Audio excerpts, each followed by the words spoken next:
Right, okay, so I wanted to put together a little video just going through what we could do on the Quad Cortex with the looper. So if you haven't added one already, the way you find it, change device, got now beneath effects loop and above utility the looper X.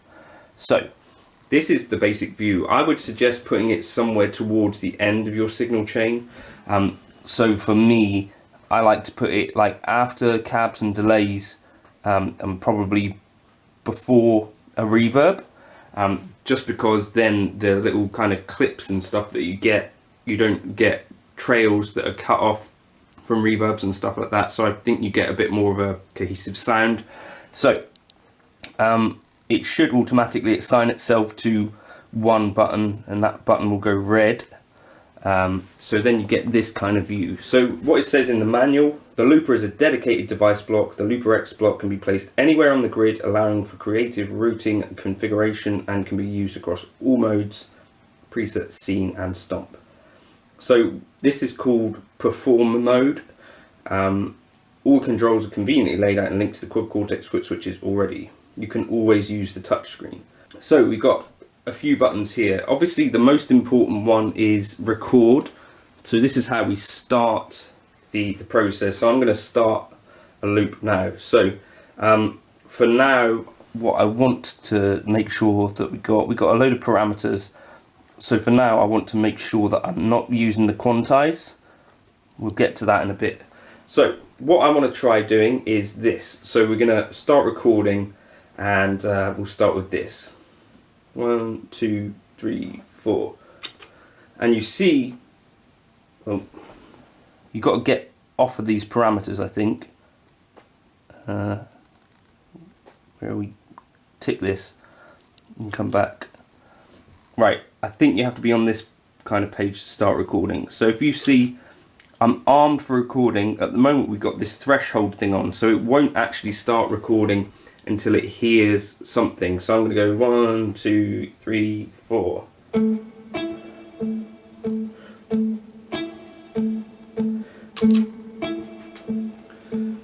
So now we've got 2 bars of loop. Now you can press stop to stop that.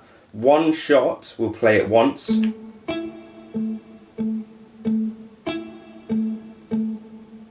Reverse will obviously reverse it. You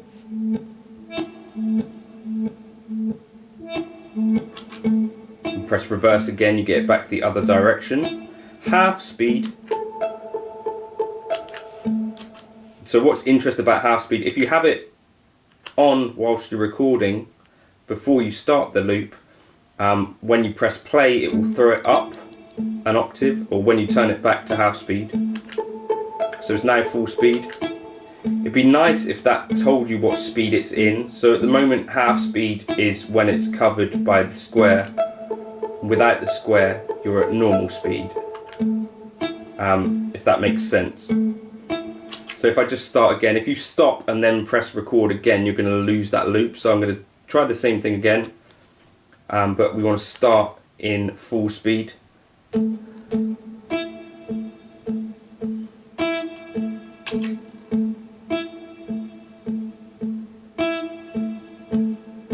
Now if I press half speed, you get this kind of thing. Now we can use overdub.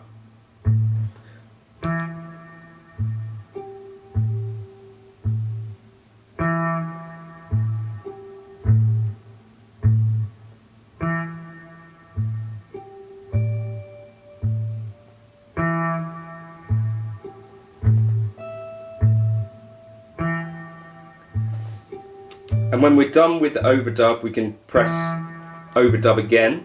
And if we press undo, it will get rid of that overdub. So listen. So it gets rid of that last layer. And that layer is that whole record session. If we press redo, it will come back. If we press half speed, we're going to get that bit that we just recorded come back up an octave and double the speed. And then the bass part is going to go back to where we normally record it.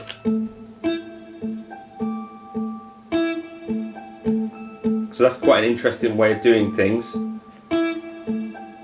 What we can also do is use punch in, and this will kind of overdub, or kind of, you hear it basically chops itself in. I've not worked out how I would use that yet, but you can undo it, luckily. So you could maybe bring in your own chord, 1, 2, like that, if you wanted to change the chord some way through a loop, right? In that kind of way. But that's going to take me some practice to get the hang of. One other cool thing that we've got this duplicate button. So duplicate, waiting for cycle to end, and then it'll give you the option. And then you can kind of create 4 times the loop, which is really clever. You also see you could cut the loop if you wanted to. I've not experimented with that yet. But you know, if you wanted to cut something back in half or something, I imagine you'd use that. But I'm going to need to experiment with that. So you now see we've got, along the bottom here, this is kind of our whole loop is at the top, and we've got the repetition on the bottom. So you can see there's 4 repetitions of it. So now we could actually overdub and create a longer kind of progression.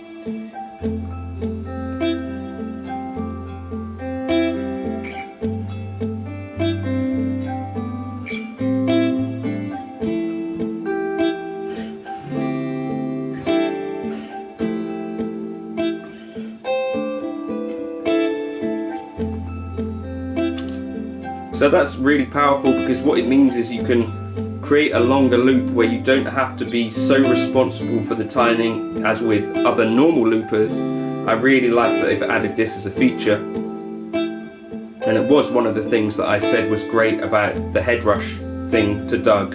So the head rush has been able to do this since I think launch, and Doug asked me, you know, which is your favourite looper, and I said check out the head rush stuff. I think they really got this stuff right.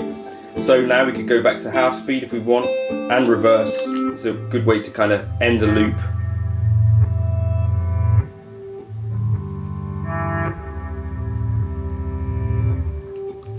If we press one shot, I'm imagining it's going to go all the way back through the duplicates, yeah.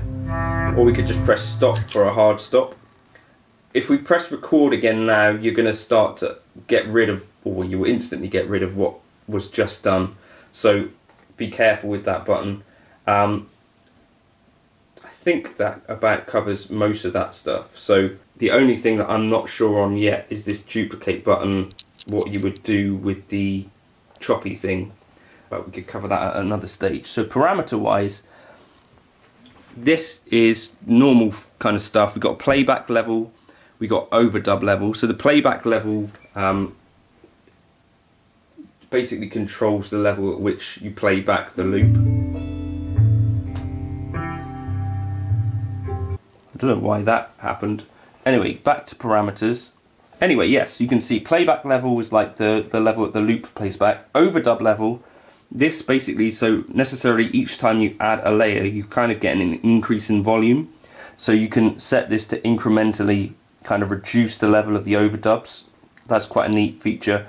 High pass and low pass, and you could use those to kind of do like mixing things. So you could assign those to an expression pedal, but if we listen to what happens,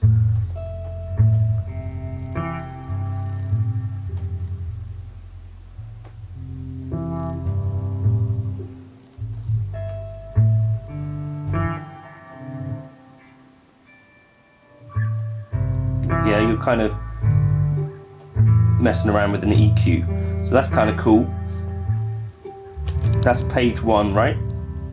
So I think the foot switches aren't available when you're in this parameter mode. Okay, then we got record mode, toggle momentary. So that means it will record whilst you're holding the button. Likewise with the overdub mode. We've got duplicate mode, which is synchronized or free. If you take that off of sync, I don't know what will happen, but I'd advise you to leave it on sync. Punch mode, toggle momentary. So this, then you could just hold this punch in button for when you want that overdub to happen. You wouldn't have to punch in and punch out. With the toggle switch, you just press it once. This is quite powerful, and I'm going to need to do some more experimentation with this before I can tell you any useful uses for it. But you can basically remove this from the grid and set it up to be within certain loops or anywhere. It's really quite powerful, but it basically means you could use different inputs and outputs, and you know, quite powerful thing. And then this is also quite cool. We got a quantize feature and a MIDI clock. So here's what I thought you could use this for. It's kind of tricky to get it under your belt, but we see we got the tempo here.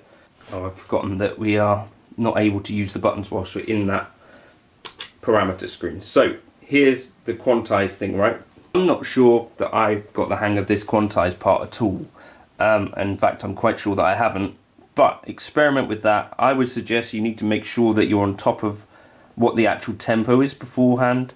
It might be a bit easier if there was some sort of click in your ears or something, but I think you can then sync this to a MIDI clock from an external source, which is a feature that a bunch of people have asked for on other stuff. This threshold thing, we could turn that off, and then I think we'd just be using it more like a traditional looper, which might be what I'm more comfortable with, but I know that people like the option of having it like armed, ready to record. So for me,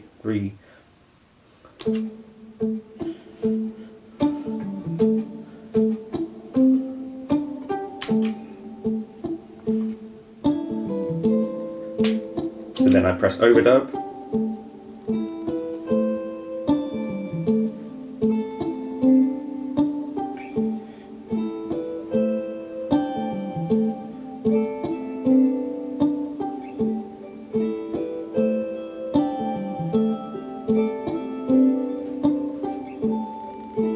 if you record reverse,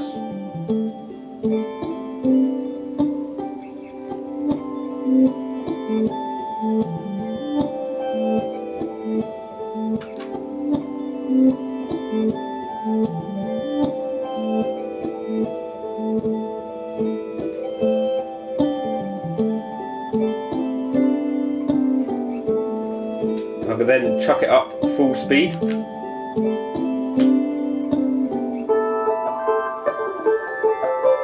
Then I'm going to duplicate it by 4 times. Then I'm going to overdub a new progression at some point once it's done.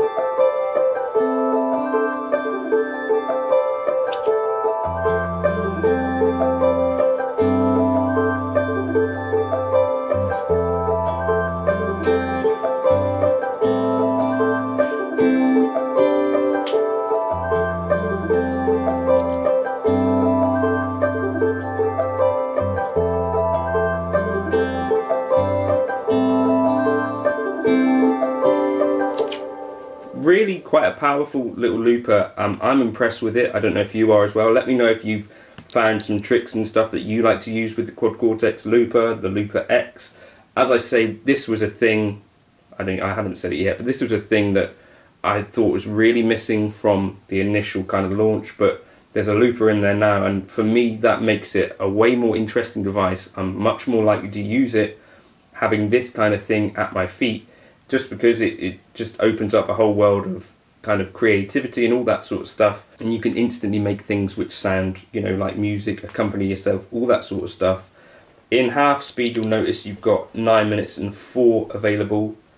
In full speed you've got 4 minutes 32 available, or something like that, right? But a really quite a cool little looper. I'm going to put together an introduction now, probably based on that little sample.